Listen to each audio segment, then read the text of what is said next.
Alors bonjour à toutes et à tous et bienvenue dans cette nouvelle vidéo. Donc aujourd'hui on va faire une terrine de sanglier.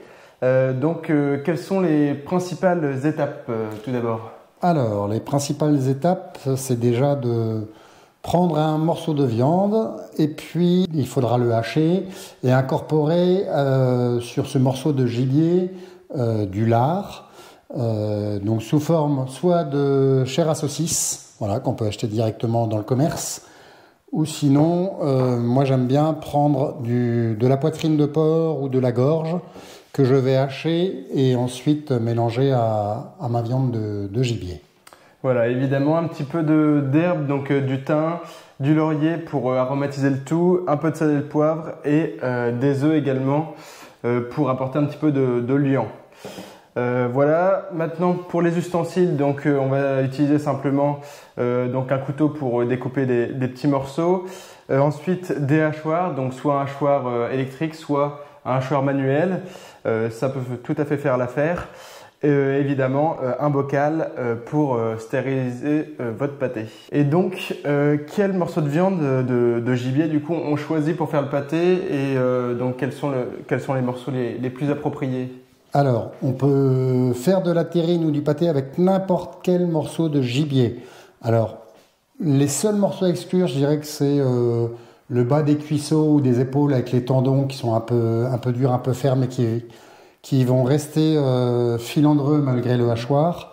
Mais à part ces morceaux-là, on peut absolument tout prendre. Alors, habituellement, je prends souvent tout ce qui est sur les côtes, les bas morceaux, la gorge sur les côtes, les morceaux des fois un peu abîmés qui sont près des balles. Hein. Alors on enlève la viande qui est cuite par la balle, mais après de la viande un peu abîmée autour, on peut la prendre pour faire du pâté. Donc là, ici, nous avons de l'épaule, des osseils en partie, mélangés avec des bouts qui sont un petit peu plus gras, voilà, qui étaient le dessus des côtes, mais sinon on peut prendre, voilà, ça c'est un morceau de haut de cuisse, hein, donc un cuisseau de sanglier.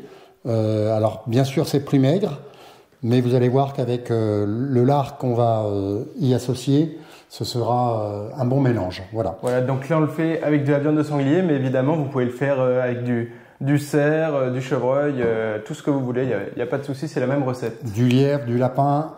Voilà, ça servira de base, en tout cas pour tout ce qui est mammifère, on va dire. Donc, est-ce que tu as une idée maintenant des proportions donc, de viande, de lard et oui.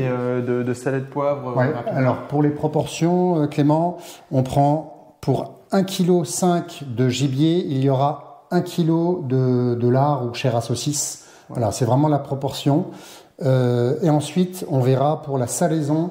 C'est vraiment le point clé aussi de bien faire attention, notamment si on achète de la chair à saucisse dans le commerce, celle-ci est souvent salée, donc il ne faudra surtout pas ressaler à nouveau notre chair à saucisse. Par contre, si vous achetez de la poitrine ou de la gorge, là bien sûr il faudra la saler. Donc pour les proportions de sel et de poivre, très très important et très facile à retenir.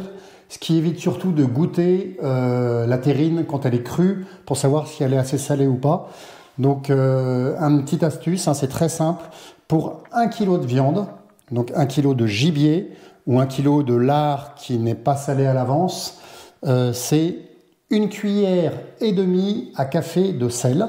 Voilà, 1,5 cuillère à café de sel et 1/2 cuillère à café de poivre. Voilà, comme ça vous avez les proportions pour 1 kg de viande et ça marche à tous les coups, il n'y a pas besoin de goûter cru et c'est vraiment la bonne proportion pour nos terrines.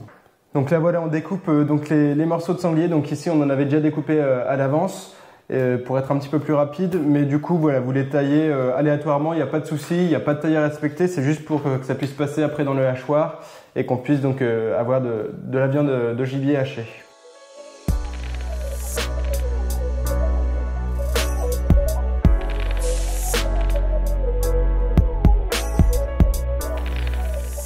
Donc voilà, là, pour le lard, c'est pareil. Alors, bien sûr, c'est plus gras, mais il faut du gras. Donc c'est très important de garder le gras. Alors là, je vais juste enlever forcément la couenne. Exactement, la couenne.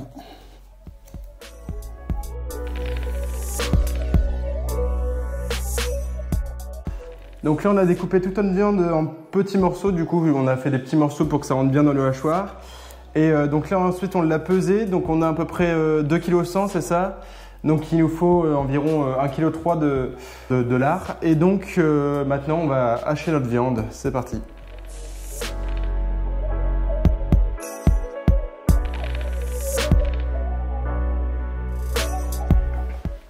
Donc voilà, donc là on a haché toute notre viande et également notre lard.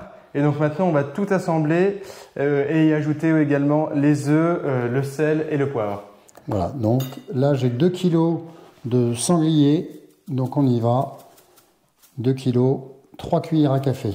1, 2, 3, voilà. Uniquement ça en sel. Ici, j'ai ma chair à saucisse qui était déjà salée, donc je ne ressale pas. Si vous prenez du lard cru, bien sûr, qui n'est pas salé, vous mettez la même proportion de sel. Et là, on y va. On va mettre une demi-cuillère par kilo. Donc là, on a 2 kg, une cuillère. Ouais. Après, si vous aimez un peu plus poivré, hein, vous mettez un peu plus, il n'y a pas de souci. Ensuite, vous pouvez mettre d'autres ingrédients, hein, comme des noisettes, si vous voulez un pâté aux noisettes. Moi, j'aime bien que ce soit le plus simple possible. Donc voilà. Donc là, on va prendre nos 2 viandes. On les met ensemble dans un saladier. Le lard ou la chair à saucisse. Voilà. Et là, on a tout ensemble. Donc voilà, vous pouvez mélanger avec une cuillère. Mais alors moi, je me lave bien les mains. Et puis, j'y vais généreusement. Ce sera beaucoup plus pratique et plus rapide. Bien plus rapide et surtout plus homogène. Hein, plus homogène. Donc voilà, là, j'ai commencé un petit peu à mélanger. Je vais mettre mes œufs. Donc, je vous rappelle, hein, 2 à 3 œufs pour 1,5 kg de viande de gibier. Hein. Alors voilà les œufs. Et alors, ingrédient indispensable également, c'est, je vous conseille, un petit armagnac ou un petit cognac. Voilà, alors pas besoin de noyer. Hein. Voilà, un bon petit verre. Donc moi, je prends du calva. Oui, donc ça va être juste pour relever un petit peu le goût. Un petit peu le goût, voilà. Et puis, allez, on en remet une petite dose quand même. Comme bon calva. Hop. Voilà, donc là c'est un peu... on remélange tout. Un peu au pifomètre.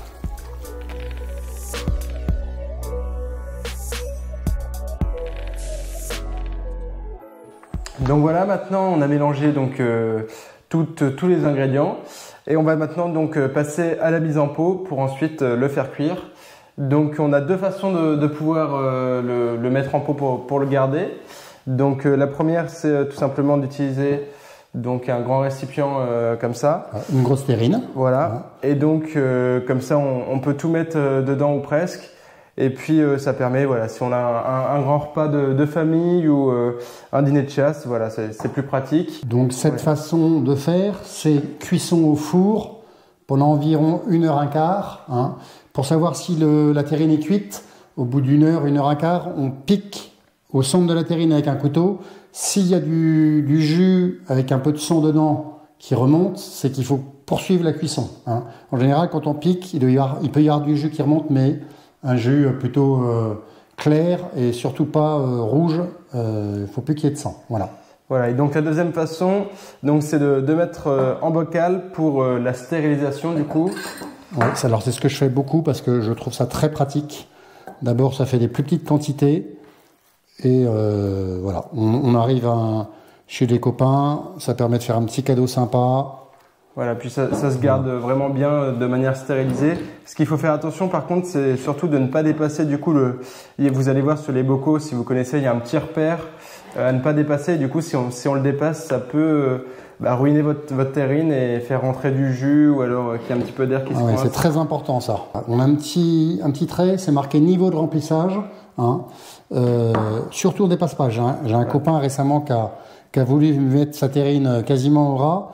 Donc il a fermé, mais ça n'a pas stérilisé. L'eau est rentrée à l'intérieur et ça a été une belle catastrophe. Voilà, donc on pourrait croire que le pot n'est pas plein, qu'on veuille en rajouter, mais il ne faut surtout pas. Donc on tasse bien la viande dans la terrine. Voilà, on met un petit bout, moi je mets une demi-feuille de laurier, parce que les pots sont pas gros là. Voilà. Donc le thym et le laurier, on a juste à le poser au-dessus. Hein. C'est pas mélangé dans la viande. On met ça, voilà. Une petite feuille et une petite branche de thym. C'est vraiment juste pour donner le bon goût, quoi. Pour donner le bon goût, voilà. Et là, on va refermer notre bocal. Voilà. Et ensuite, on met ça... Alors, il y a deux façons de cuire, ou en cocotte minute, hein, mais c'est pas facile de tenir les pots. Moi, j'utilise un stérilisateur. Hein, donc voilà, je vais mettre plusieurs pots dans mon stérilisateur. On recouvre les pots avec de l'eau. Et la cuisson, c'est 3/4 d'heure une fois que le bout.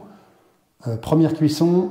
Et la deuxième cuisson le lendemain, une demi-heure. Parce qu'il faut faire 2 cuissons.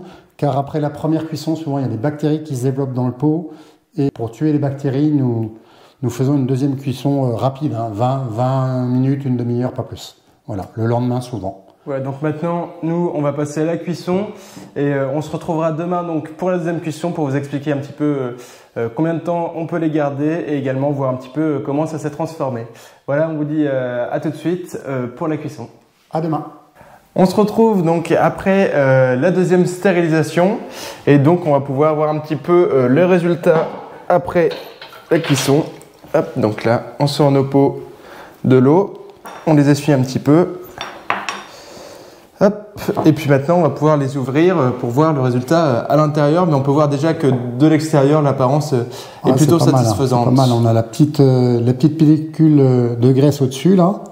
Ça a l'air pas mal. Alors, il faut aussi vérifier que nos pots soient bien stérilisés. Donc, voilà, on vérifie comme ça à la main. Ouais, si vous arrivez à l'ouvrir à la main comme ça veut dire que ça a été mastérisé ou soit que votre joint était trop usé, trop vieux. Il faut surtout en prendre des neufs, les ébouillanter un petit peu avant. Et là, apparemment, c'est pas mal. Donc, on va ouvrir ça pour voir un peu.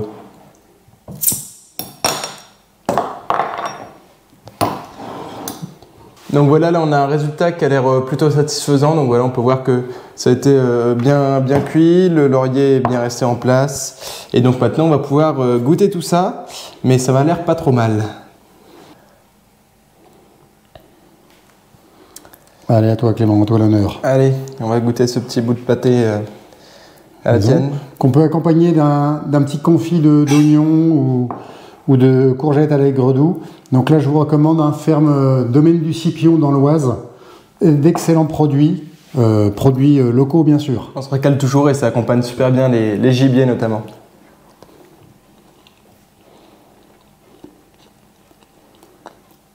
C'est parfait, non? C'est vraiment parfait. On a une belle cuisson. On a bien le goût aussi des herbes, du laurier, du thym. Ça emporte pas trop, mais c'est juste bien ajusté. Donc là, on est vraiment pas mal. Donc voilà, je vous invite à faire la recette chez vous et puis à me donner vos retours. N'hésitez pas à m'envoyer des messages dans les commentaires si jamais vous rencontrez des problèmes. Mais normalement, ça devrait rouler tout seul. Allez, on se dit à la prochaine pour une nouvelle vidéo. Et puis, bonne dégustation. N'hésitez pas à mettre un petit like si ça vous plaît et à vous abonner. À plus. À bientôt.